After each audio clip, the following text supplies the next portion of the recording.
Okey, jom kita masuk ke bahagian dalam dan kita review secara lebih detail.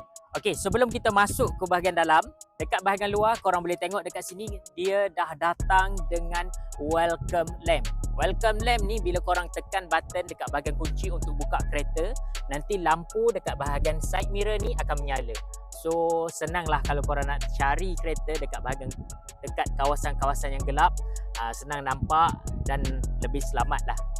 Jom sebelum kita masuk juga, satu lagi kereta ni dia dah ada electrostatic untuk bahagian pintu belah kanan dan belah kiri. So bahagian driver dengan bahagian penumpang pun dia dah ada electrostatic, kedua-dua belah. Senang lah kalau kita tertinggal barang, kita nak masuk belah sana pun boleh juga.